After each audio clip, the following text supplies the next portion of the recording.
members searching, SingleMuslim.com proudly sponsors Single Muslim Live.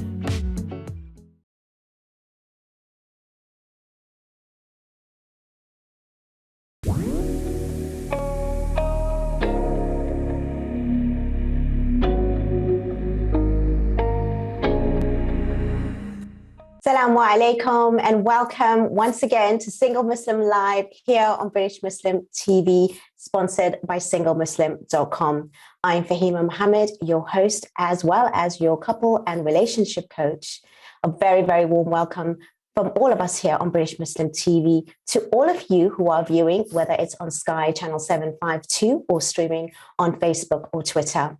A very warm welcome. And also, if you want to join in the conversation for tonight, you are most welcome to do so by calling in directly into the studio on 01924 231 083. Please do ask the bill payer's permission, as standard network rates do apply. You can, however, WhatsApp and have a message for free where I would read it out, even if it's anonymous. You have that choice.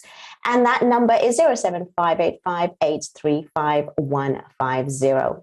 Tonight's topic is healing your inner wounds before marriage. What an interesting conversation and discussion. And here with me tonight to actually give us more information and insight to this topic, I have my guest, Nosheila Maqsood, all the way streaming from Derby. Assalamu alaikum. How are you? Alaikum salam. Alhamdulillah, I'm good. How are you? I'm very well. I'm excited to have you on the show and really, looking forward to everything that you have to say and really eager to get into the topic. But before we do, tell myself as well as the audience a little bit about what you do and your work, especially being an NLP trainer. Really interesting. I'm qualified in that myself. So I'm really, really excited to have you on board. I think we have coaches all the time from very different walks of life, and I'm really interested to have you tonight. So please do tell us a little bit about yourself. So first of all, thank you for having me, because I can see this is going to be a very interesting conversation, but a bit about what I do. So apart from being an NLP trainer, I'm a mindset and emotional empowerment coach for Muslim women. I'm also a best-selling author of the book called She Empowers. And my sort of mission in life is to create a legacy of women who are healed so they can create generational change. Because when we talk about healing, a lot of people are not aware of the inner healing, which we're going to talk about today, inshallah. And it's really to create that generational change, because I believe that when a woman heals, she heals those around her, she heals the generations to come.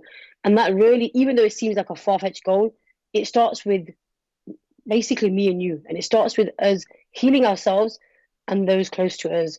And I do that through coaching women, through training them so they can use and embody the most dynamic and powerful mindset and emotional mastery techniques. And I'm looking forward to sharing more of that with you. Amazing. That is so, so great to hear. I love the passion and I can hear it in your voice. And, we need more people like this in our community. So I'm really grateful to have you on the show tonight. And I'm really excited about your work. And a lot of us may not even understand what is inner healing, what is inner wounds. What does that even mean? Unless you are trained, unless you have an understanding of some psychological terminology, like what is inner wounds? Can you explain that to us, please?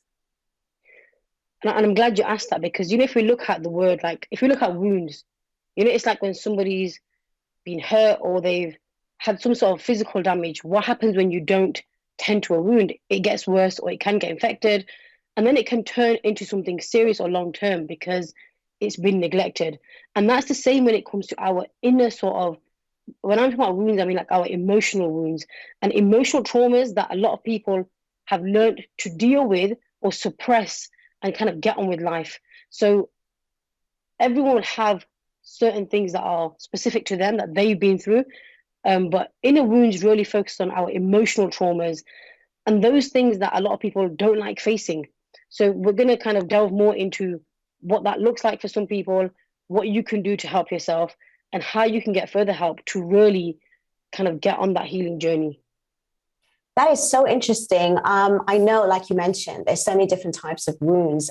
We have core wounds, we have childhood wounds, we have ego wounds, mother, father, and trauma wounds as well. So This is something that I'm really passionate about myself. And I do feel when we're talking about relationships, we're normally looking at the other partner. We're always looking at what exactly we need to, get out of them. But we need to be in a specific state of mind ourselves and prepare ourselves and be ready for marriage. And especially when you're actually inviting somebody else to be part of your life. And lots of things can come up for you when you're in a relationship. And a lot of that is your inner wounds. It may be something that started in childhood, but it could continue. Now, describe to me, how would someone recognize inner wounds? How could that show up, even if it's before marriage or if they're in a marriage? Now, how can they actually acknowledge this inner wound? And then you can talk us through, what do we do with it afterwards once we've recognized, or, what's the actual process? So for me, it's important to go a bit further back, because, a lot of people live in a place of being not very self-aware of themselves. So a lot of people are on autopilot. So they are literally living life and getting by, and they have this idea of studying, getting a job, getting married, because it's the social expectation. It's the expectation in the family. So when they're even looking for another person, it's all on a sort of autopilot mode. And often people don't know themselves, and they go into a relationship and they realize that, when something goes wrong or they face a challenge, they realize that there's things that they didn't deal with. So the first step for me would be actually becoming self-aware and becoming mindful of your day-to-day doings and your thoughts, your feelings, and your behaviors. Because if people don't have that self-awareness, they're not going to be able to recognize that inner wounds, because there's going to be things that you consciously remember that you went through. There's many things that people go through. People go through, really traumatic things like abuse as a child, or there's going to be minor, like emotional traumas of them feeling that they were neglected or not showing validation or not showing love as a child.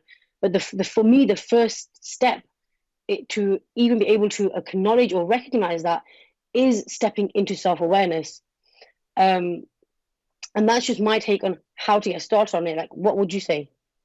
No, absolutely. I think the self-awareness is so great, and it keeps coming up a lot of the times, but there's so many coaches out there that deal with self-awareness and bringing that up in a person very differently. And obviously you have different training. So what would be the steps for somebody to actually be able to be more self-aware? How would that even look? And what do they need to do? Now, do they really need to go to somebody, a professional, or can it be something that they can actually do by themselves? Do they have to read about it? Or do these things just come up in ourselves and we just ignore it and we don't know what to do with it?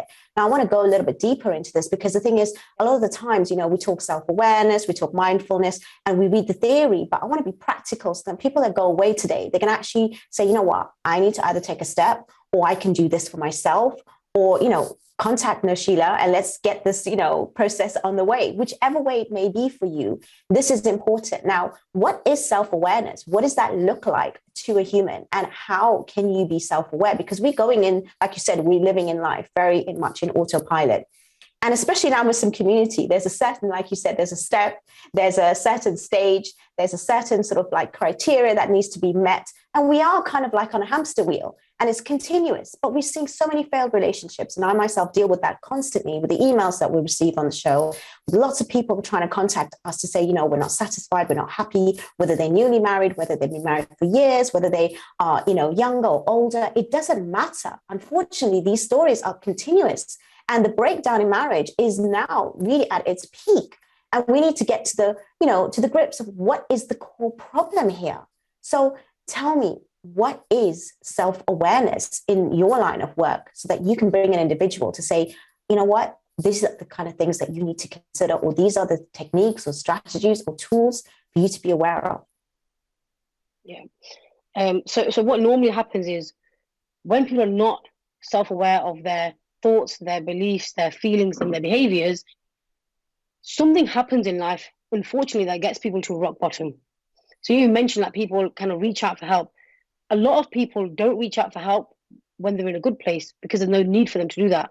So when we live life and we're sort of in our comfort zones and we're getting on with things and things seem great, it's like we continue with our day-to-day things. We just kind of get on with it, don't we? But it's when something happens and we face that dip, and what people would like to call rock bottom, And this is what I experienced personally and what I've seen with the clients that I work with.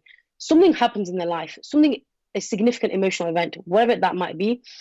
And then that causes them to really question, where am I in life? Where am I headed in life?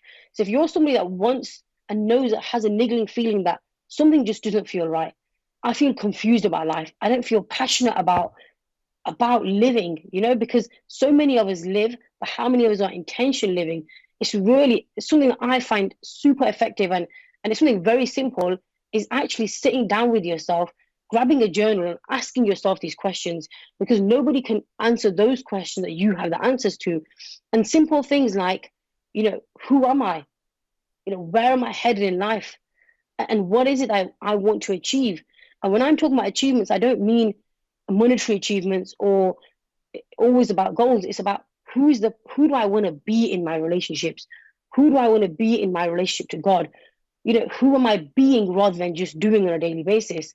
And one of the ways to really get started on your journey is to ask yourself those questions, because everyone's at different stages. Every single person isn't going to go and hire a coach.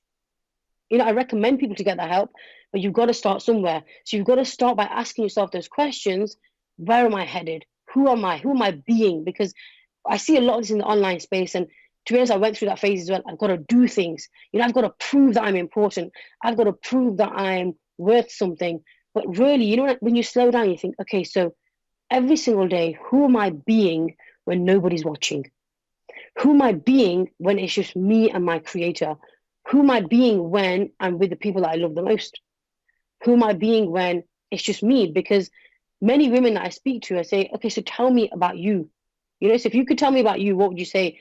Well, I'm a mom. Well, I'm a wife. Well, I'm a daughter. I do this on a day-to-day basis. Okay, so what about you?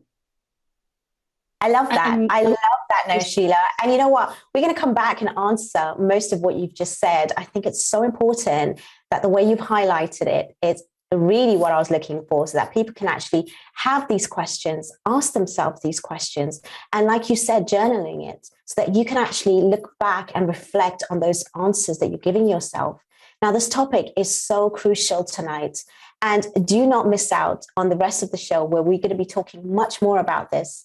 Make sure you stay exactly where you are. If you have any questions, please do send them through. And we will be talking more on this topic when we come back after the break. Take care.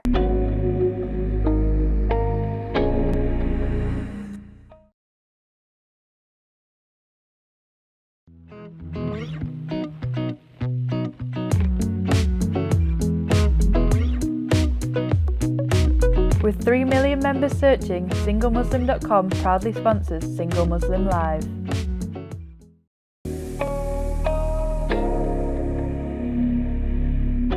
Assalamu alaikum and welcome back to Single Muslim Live here on British Muslim TV, sponsored by SingleMuslim.com. Having a really, really interesting, in-depth conversation about healing your inner wounds before marriage. A really, really important, crucial topic, so that we can actually build ourselves as individuals and be ready for that particular spouse and that fulfilled relationship. And we have with us Nosheila, who's sharing some gems with us tonight, definitely giving some real goals. And I want you to make sure that you take notes, because she is trained and she is professional and she deals with these kinds of things all the time. And even though, we have guests on here who are female and they coach other females, we are humans. And you know what? We can use it, whether you're male or female. This is something which, is a platform that is not restrictive.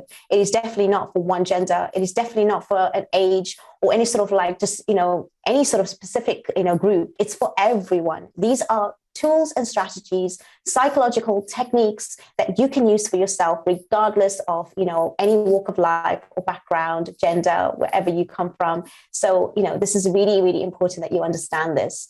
And what I like about the show is that, I get to meet some beautiful people, including Nosheila tonight, who is really, really talented in the work that she does. And as you explained earlier about, knowing yourself and having self-awareness, and you gave us a few tips around that. So what happens when someone gets to know themselves? What does it do for an individual when they can actually recognize their emotions or acknowledge their feelings, and especially if it's negative, because even though we can say, well, I'm feeling positive, I'm feeling great, what do you do when you recognize that actually there's a problem? Actually, I'm tolerating. Actually, I don't understand what my parents, want me to do. I'm not happy with the stages in my life for me to even take the next steps of marriage. I don't feel ready. The main thing is people don't feel ready for marriage ever. Now, do you ever think you can ever be ready for it? And I think this is part of it, is knowing yourself, acknowledging. And even if you don't feel completely ready, what does that even mean?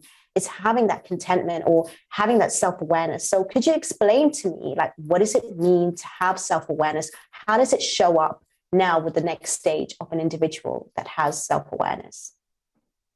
So some of the benefits of actually knowing yourself. So having self-awareness leads to you getting to know yourself, because when do we really know ourselves fully? It's a lifelong journey, right? But when you're in a space of not knowing your likes, your dislikes, what you're willing to tolerate, what the emotional, physical, and mental boundaries that you want to have in place, when you have none of that, you're almost kind of walking into something being open to tolerating almost anything. And I say that because, and I say that from my own experience as well, because, knowing what I know now, I wish I knew 10 years before. And I'm really passionate about sharing this, because I believe the things that we go through teach us lessons.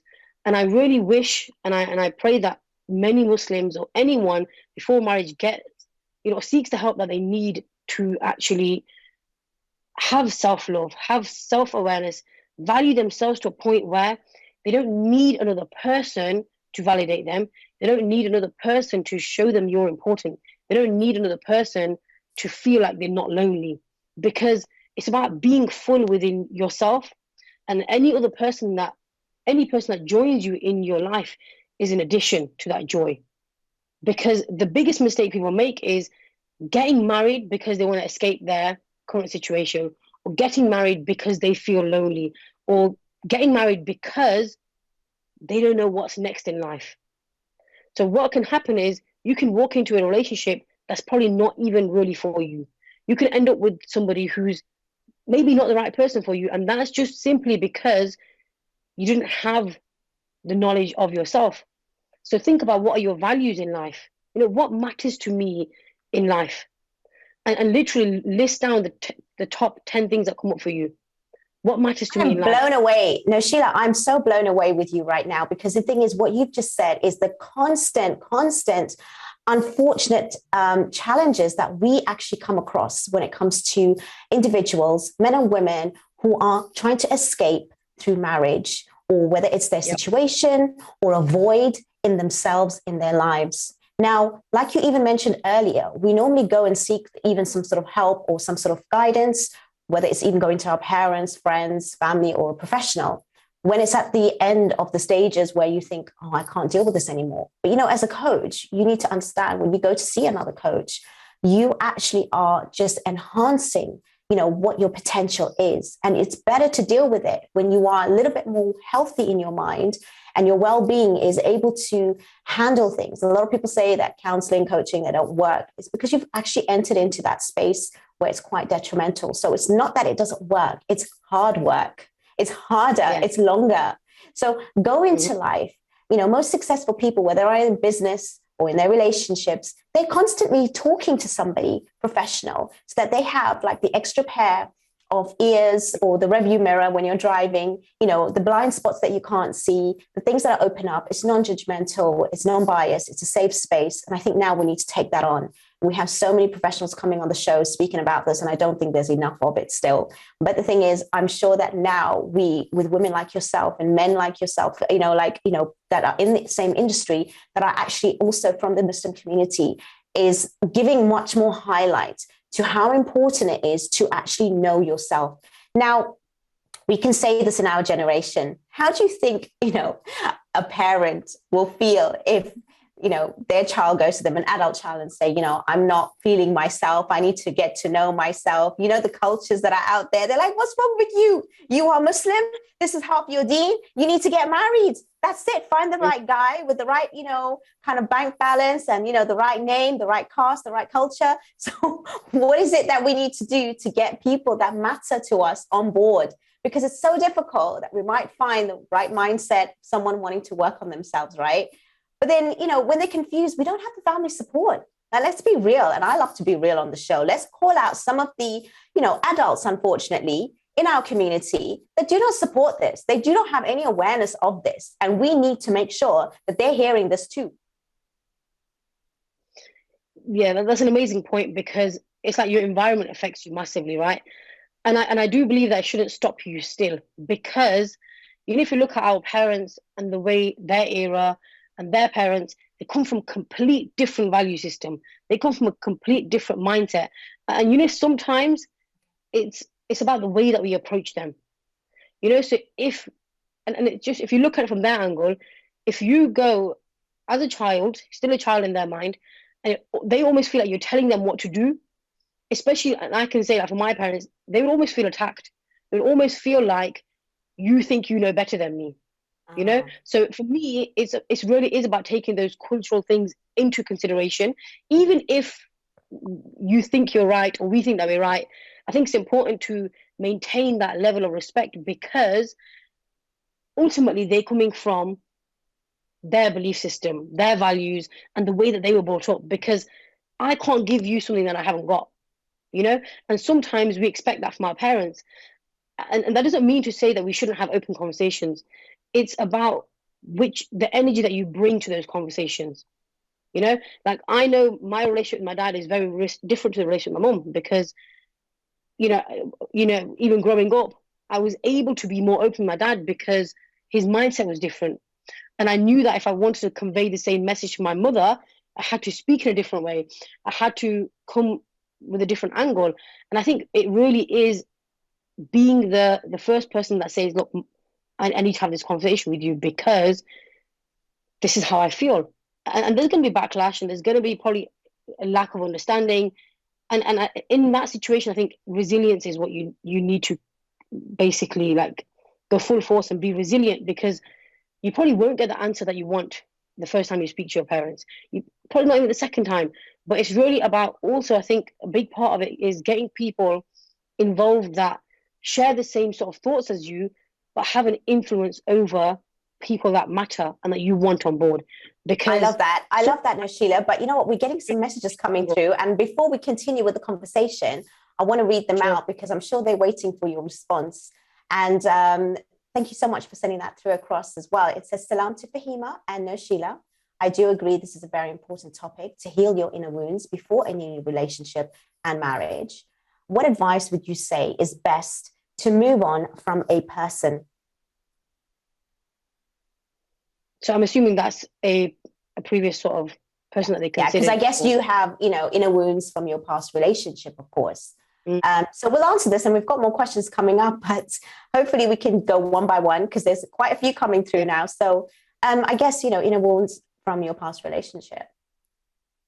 I think in that situation, it's really reflecting and analysing where it sort of, I won't say went wrong, because what it was meant to be will be, but, where it didn't work out.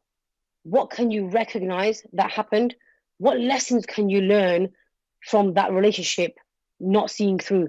Because regardless of how sometimes we go through difficult situations, there's always lessons. And something I get my clients to do is, I get my clients to sit down and write 21 things. It sounds like the homework job, but I promise it's not.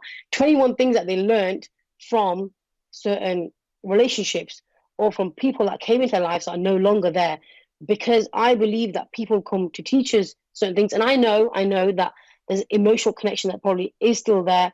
But the key is to fill your cup so much emotionally that you're in a place of being empowered, so you can actually look back and say, okay, I've learned this from that relationship.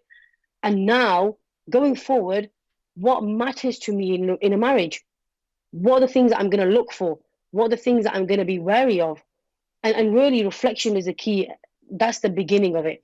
And I think when you're in a place where, if you feel like a previous relationship has impacted you so much to a point where you're emotionally down, you feel like you can't move on or you can't get over it, then I recommend getting external help, because it's not always easy to make sense of your emotions, your thoughts, the behaviors, and sometimes you can actually form limiting beliefs from those. So if you Definitely. I hope that that's answered some of the questions so far. I'm sorry to cut you off quickly, but we are coming and approaching another break, which is really going to, obviously not stop us from having this conversation. And we have so much more questions coming through. So thank you so much. And I will be continuing to ask Nosheila for more of these sort of questions that you are, asking us, that we can actually, answer and resolve all your queries. I really do appreciate the support, the interaction. I absolutely love the fact that you have always supported this program, and please continue to do so. Please stay exactly where you are. Join us, because we're coming into a very, very short break.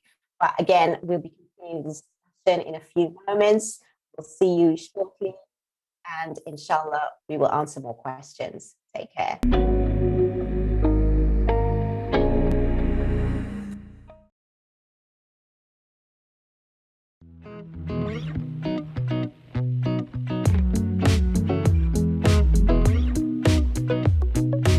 With 3 million members searching, SingleMuslim.com proudly sponsors Single Muslim Live.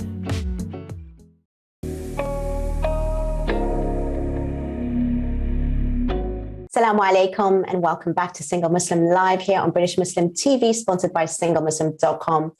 And we're having an amazing conversation with my guest, Nosheila. I do remember before the break that you were talking about parents' involvement, and I do want to obviously recognize that our parents do have their own ways. I want to come back to that point, because I think it's very important that, what you highlighted was that we do need to respect their views. Even if we've come to a different age and a different learning, they also have value to give. So, don't discount it completely. When I ask the question of, having some sort of disagreement, it's not because we need to disregard them completely. It's about combining it. And yes, to have those uncomfortable, difficult conversations so that you both can learn from each other. And, to have, different approaches and having the self-awareness. Well, like you mentioned, you have to approach your mom differently, your dad differently, or a different time, you know them very well. That all will come into play. But maybe if you were to have that self-awareness, you will also have the respect to understand that they will need some time. So just be very, very careful how you approach it. Our parents only wants the best for us majority of the time. And even if it feels like you found someone and they don't agree, or they want to be having more questions about it, trust me, it is all for your benefit, and you need that. And years later to come, you will appreciate it. So I really do appreciate you saying that, Nosheila, that we do need to respect our parents' views and opinions, and we do not know it all. And especially we are blindsided when we are in that relationship from the very beginning. Even if we don't know our partner, we're in a high state and we're not going to see clearly. It's quite blurred. We do have more advice questions coming through. One was, Salaam alaikum, amazing show as always. Thank you, Sister Farzana, for always tuning in and giving us a lot of your insights and thoughts. Really appreciate that. And her question is, what would you say to those people who say coaching is all fluff and for people who are not clever? I guess what she means is that people do question the industry of coaching, and they think it's all airy-fairy stuff. And if you as an individual cannot work and figure things out for yourself, then, what's the point? And so what's your response to that? I think what I want to touch upon first is the whole idea, the notion of not being clever, because if we look at life and growing up, from being babies, we've had a guide, which all guides our parents.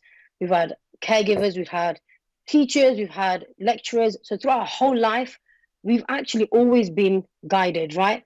And ultimately, our guide, the best of guides, is being the Quran and the Sunnah. So for me, that outrules the whole thing about not being clever.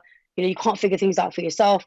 And unfortunately, people go through things that are very traumatic, which clouds their thinking. So I think it's just about being aware that everybody probably isn't in the same situation as you. People go through different things in life, which clouds their thinking, requires them to have external help. And I think if people are totally against coaching, and that's their opinion and they're entitled to it, it's really about finding what works for you. If you feel like you don't need a coach and you're okay to find the answers within Deen and your teachers and things like that, then alhamdulillah, go for it. Because I think coaching isn't the end all be all. However, it is phenomenal and transformational when you work with the right person, because this person has probably got this idea from maybe an experience that they've had, or things that they've heard or seen. And really, it's about exploring who you have a connection with if you were to work with them. And the bottom line is we've all been guided throughout our whole lives, and we will continue to be, even if we consciously don't recognize it. Beautiful. I love that answer. And I think you've answered it absolutely brilliantly. It is so true. We do need that support. We do need an extra pair of eyes. We do need people to help us along the way, even if we think we know. As much as we know ourselves, we keep looking in the mirror. And why is that? Because we need reassurance. So it's kind of similar in that way. But thank you so much for that question. And thank you so much for answering it so beautifully. We do have another question, which is slightly personal, so you can choose to answer it or not. And the viewer wants to know, what ethnicity is Nosheila and myself? And also, what's the best way of finding someone? Is it online or is it on real life? And how would you approach someone if you do like them? Now, we do get this again and again. Sometimes we have different people with different opinions. So what's your response to that, Nosheila? To be honest, I would hand that to you because you're the relationship coach for SingleMuslim.com. So I would actually like to know your perspective on that, if you would. Okay, no problem. Yeah, that's definitely something that comes across a lot with regards to what's the best way of approaching somebody and finding someone. And you know what? In this day and age, there isn't any harm in going online and trying to find out who they are and if there are a match for you. But there are definitely some steps that you need to take in order to make sure that you are genuinely meeting with other genuine people. And I think that if they know that, you tell them, for example, that, my cousin, my sister, my uncle, or somebody from my family knows that I'm speaking to you. And if that, it doesn't scare them and you don't talk for more than you need to, so that you actually get to meet face to face through a chaperone, or you get to know their family and you quickly get out of that space so that you can make it more serious. I think it's really important. But if you're going to take a long time just chatting and just, trying to, communicate with each other when it's meaningless and there's not the real people involved that should be involved to protect you, then it could actually lead to something where it will be detrimental. So don't fall into that trap of this, sort of halal dating. There's no such thing. All right. We need to make sure that we do follow our guidelines and we do it in the appropriate way. So whether it's online or face to face, make sure you get someone involved and the other person knows that, so that they know you're not messing around and neither should they be. So even if it scares them, we'll let them run then, if that's what it takes. You know that that's the right person or not. When it comes to my background, I was born and raised in South Africa, came to England, and my sort of like heritage is from Afghanistan. But I do consider myself South African, and obviously now being in Britain for many years. So yeah, that's me. And hopefully that's answered your questions. And if you have any more, please do make sure that you send them through, or you can call us live in the studio. Now, Nosheila, when it comes to a lot of the questions that we've had with regards to inner wounds, when you say like basically understanding yourself will help you understand your spouse, how does that work? What does that even mean? Can you talk us through that a little bit? So when you really understand yourself, you can give yourself what you need without relying on another person to give you it. And something I recommend for everyone is like the basics is actually knowing your own love language. And even if you're a single person, knowing your love language so you can give it to you before you expect it from another person. Because if you don't know what you mentally, emotionally, physically, and spiritually require as a human being, what you're going to do in a relationship is expect that from another person. So you're going to expect your spouse to make you happy. You're going to expect them to help you be emotionally in a good place, spiritually. And in reality, that's a huge responsibility that isn't fair to give somebody. I'm going to stop you there, Nosheila. I'm going to stop you there because you know what you said is so important. And I get so many people that are struggling within themselves because they're single and they feel that they're not happy and they're lonely. And if they get that partner, that's it. Their life's made. And it's constant. And you can't get through to them because all they realize is that in life, someone has to give me happiness. Someone has to fulfill something to me. Now, how do you explain to somebody that you need to give happiness to yourself? What does that look like? What is the process of that? How is it? Because we are natural human beings that need connection. And obviously, we want the connection. And when we have that connection, it is amazing. So how would you separate it to say when you're single, you can still have something, may not be exactly the same, but it is something which is, fulfilling, so that you're not going into that relationship with such a high expectation that you don't even know if that person can give to you. And majority of the time, they really don't. You expect to have a carer, a therapist, someone to listen to you, someone to drive you around, someone to, look after you, all of these things. And you think to yourself, listen, it's not working for me. When actually you can do all of that yourself. Now, what does that look like? And tell me, what does it mean to create and be happy for yourself and fulfill first? Then the rest is a bonus. So I'm glad that you said that. We naturally want connection because Allah has created us in a way to seek companionship. So being alone forever isn't normal for a lot of people, and it's not for a human being, because Allah has created us to want companionship. And I think it's about asking yourself, so if I was to go into a marriage with my current sort of habits, my traits, my characteristics, how will that all play out? Because, I think what happens often is that a lot of men get labeled with anger problems. I used to have anger problems, and I know a lot of women that I work with have anger issues, and they have a lot of unresolved emotions.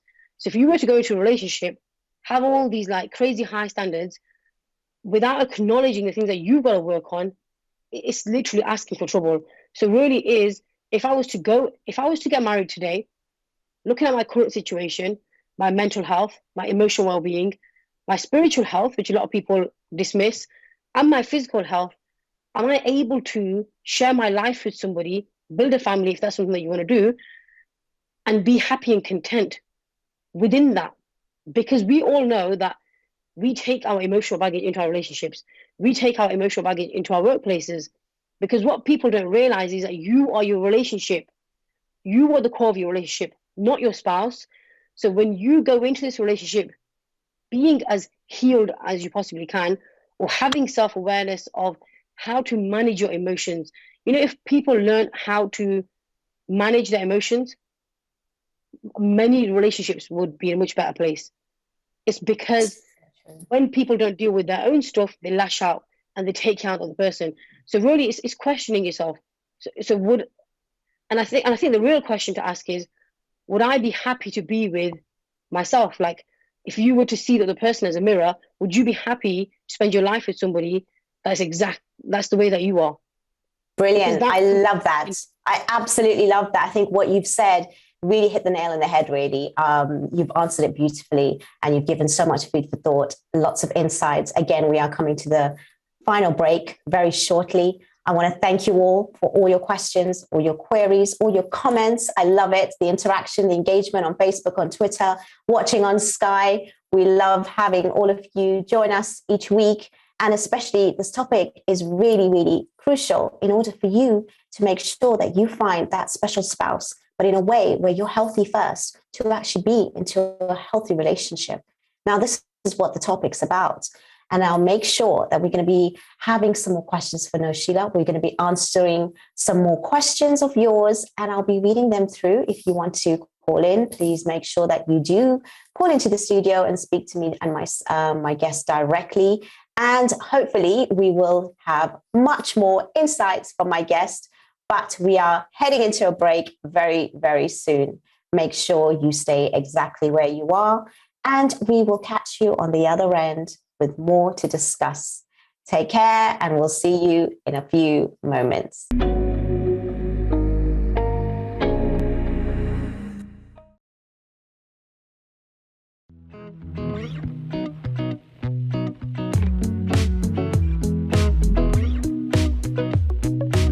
With 3 million members searching, SingleMuslim.com proudly sponsors Single Muslim Live.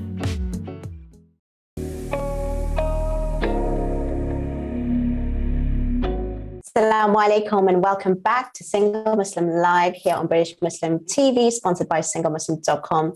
It's really a shame that we've come to the last part of the show, but I want to make sure that I get as much out of Nosheila as we can, because already she has given us so much food for thought, so much crucial information and insights. And this topic is really, really close to my heart because I know that so many people that come to me do struggle with this very particular issue. And healing your inner wounds is definitely something that we all need to consider. Even if you feel that you're comfortable with your life right now, just take heed as to what's being said. And there's always room for improvement. We all have our shortcomings, and we're not saying that anyone is detrimental.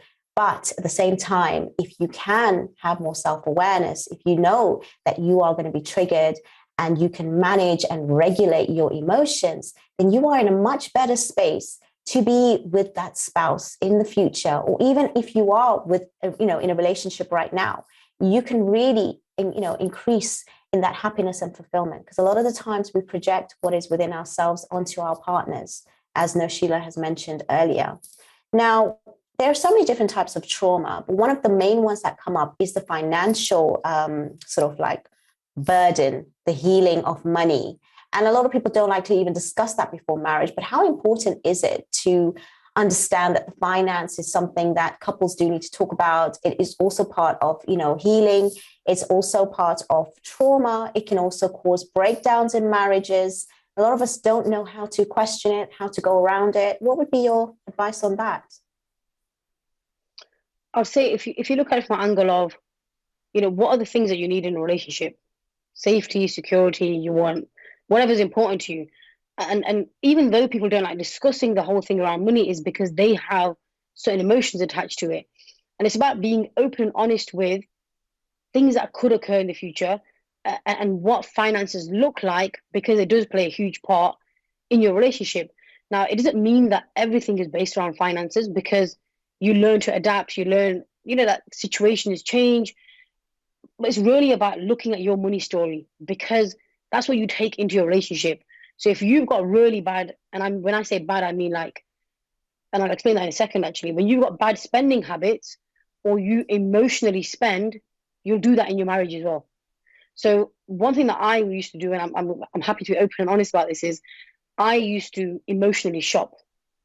So, people have addiction, have certain things to escape from their problems. I used to click of a finger, go and buy like so many things that I probably didn't even need. So in that moment, it was an instant gratification of, oh, I feel good. Like, I feel great. Like, I've just ordered this thing for myself. When all the things would arrive, I'd be like, oh my goodness, like, what the hell am I going to do with all of this? And all of these things. And the thing is, I did that in my marriage as well. So I stopped when I was avoiding things, or when something was not going right, because a lot of the stuff was my own sort of emotional things that I hadn't dealt with. I was just constantly buying stuff. So that's going to impact the financial situation. And if your spouse or the person that you're going to be with has their own sort of money story, that's going to have an impact as well. And also, like, really looking at if a person has a mindset of abundance, or if they have a mindset of scarcity. Because when somebody's a scarcity mindset and the other person's opposite, you will get like majorly triggered, because you'll be okay to spend money, other person won't. So how to know your money story is to really look at how you view money. And when you've got that sort of icky feeling, or you feel like, oh, like I don't want to discuss this, that's the problem. Because either you feel like it's going to cause a breakdown in your relationship because you've seen it happen elsewhere, or you feel like money's not important. And the reality is, it really is, because it's not the physicality of money, it's what that money does in your life, and the freedom that it can create for you as a couple, but also your family, inshallah, the family to come. Brilliant. Love it. That is so true. I'm glad we actually raised that point. A lot of issues do come about with regards to it. And I love the fact that you said when you do feel slightly uncomfortable to speak about something, that's exactly when you actually need to do it. So you do the exact opposite of your feeling, because then that needs to be addressed. And a lot of us shy away, we fear it, we hide away from it. And actually, that's the most important thing that you need to do, is to speak about the stuff that you actually are feeling uncomfortable with. Does it bring emotional empowerment when you actually are on the journey of, wound healing? Because at the same time, like you said, it can be a lifelong journey. It can be something that we might only address at a later stage in our lives. So what kind of feeling do we get when we actually understand ourselves? We're actually aware we are on that journey of healing our wounds. And what does that healing look like so that people can recognize that, I'm actually on the track now where, I can feel a little bit safe and secure with myself to actually potentially look for a spouse and be quite secure with finding somebody. And I think one of the things that people, a result of dealing with that, like your emotional traumas and the things that other people don't know about, is really feeling empowered. You probably hear that word, thrown around the internet, but what does empowered mean? Empowered is mentally, emotionally, spiritually, financially, that, anyone that comes into your life is going to add joy. They're going to add the blessings, not give you the blessings or give you the happiness or the joy. They're going to add to the level of happiness that you already have. And I think another thing, like a few words that come to my mind when I look at my own journey and my clients, is like, people start living their life with passion. People look forward to the future. People start visualizing the best case scenarios rather than the worst case scenarios. And for women that I've worked with, a few things that really like are super powerful is like confidence and conviction.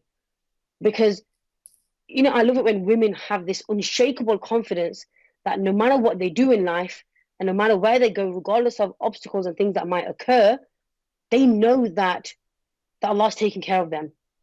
But they've got to also take the steps in order to work on themselves, So it's not that, hey, I'm just sitting here waiting for Allah to make everything work out for me. It's what do I need to do that only I can do to get myself into a better place. And when you have conviction, when you're so sure of yourself, you only bring joy, you only bring happiness, you only come from a place of love. And that doesn't mean that you're positive all the time, but it's about being empowered and knowing your worth so you can choose what to tolerate. You can choose your emotional boundaries, and you can be okay with saying, look, I'm not tolerating this because I deserve better than this, if that needs be. I'm going to throw a curveball at you, actually, because what you've just said, I totally agree with. But I do find that, I coach men and women, and I think it's important that we do actually involve men in our coaching process, because I find there's a lot of women that are empowered. But that's creating a problem because they say that the men are not, stepping up. They don't understand that now women have this mindset, and that empowerment word is becoming frightening, to the point where when you even said that this is not my worth and this, that, and the other, whereas, a different generation would probably say, well, we need to tolerate it a lot more, whereas women are more demanding, or they're more, independent, and they don't need that relationship. And that's why the relationship's breaking down, especially in our Muslim community, because we're getting to a point where we are developing, we are basically getting into a level where we are with it. But the men, unfortunately, and not everyone, and I'm generalizing here, these are just some of the complaints that I get, that, they just want someone who is simple. They don't need any of that. And what's your sort of take on that kind of thing? Because there are some dynamics that just don't match, because women are thriving, but it doesn't work when it comes to a Muslim, relationship. I think it's important to look at what sort of was the trigger point where, because from what you've said, what I'm hearing is that the woman actually decided to work on herself while she was in the marriage. Otherwise, the two people wouldn't feel compatible in the first place. So what was the trigger point that caused her to go and seek that external help, or to become empowered, or, to become confident and to work on herself? Then I think it's understanding and her conveying her intentions across in the best way possible. And just being open and honest here, these are the dynamics that me and my husband went through. So when I started going on my sort of healing journey as a client and understanding myself, he actually felt threatened. And he says this openly. He actually felt threatened, like, okay, so is this that she doesn't need me anymore? Or is it that she doesn't want to be with me? And that wasn't the case. For me as a woman, it was about conveying my intentions and what I wanted to gain from being emotionally empowered, And then subhanAllah, like, we actually started to understand each other better, which then led him to actually training in the same field as me, and he coaches men. That wasn't something that was in the kind of pipeline at all, but it really is being the change that you want to see. And I think if men feel threatened by that, it's about questioning themselves, like, why do I feel threatened by this? Why do I feel insecure about my wife being empowered? What do I need to do to actually understand where she's coming from? Because most of the times it's not to ditch the husband, or it's not to be better than the husband, or some of these sort of thoughts that come around, it's actually because they recognized they were unhappy within themselves, so they took the initiative. And I know that sometimes it can create a difference in the dynamics within the home, but it's really being open and having those conversations, because if you can't communicate that across, then there's definitely things that need to be resolved there. I love that you shared your personal experience. I think, mashallah, obviously you and your husband are the power couple. And I do want to encourage people to come to Nosheila for assistance, whether you want to speak to her, and if you're male, go to her husband. So inshallah, we can have more conversations. But we've come to the end of the show. We've only got, just about a minute and a half. Please share with me your details so that people can reach you or your husband when you're coaching, and then hopefully we can sort of hear your last words. Cool. So my name is Nosheila Maqsood. I think you can see it on the screen somewhere. You can search me on Facebook. I have a website, which is www.nosheilanurcoaching.co.uk. I'm on Instagram, nosheila.noor.training. And that's where you can really find me. And just reach out, even if it's just to ask certain questions or just to get clarity on something. I'm more than happy to reach out. My husband is Omar Akbar on Facebook, and he's Omar Akbar Coaching on Instagram. And he'll be more than happy to assist males in their journey or answer any questions for them. Thank you so much. Really, really enjoyed tonight's episode. I really appreciate you coming tonight, giving us your time and sharing all your insights. Really appreciate it from all of us here on British Muslim TV. Please, make sure that you do stay in touch, and we hopefully, collaborate a lot more. And inshallah, we will get to see more guests and topics next week, same time, same place. We really do appreciate your interaction with us. It's been a brilliant show with my guest tonight, Nosheila, and all of you participating. Inshallah, have a lovely evening. You take care, and we will see you next week. Take care.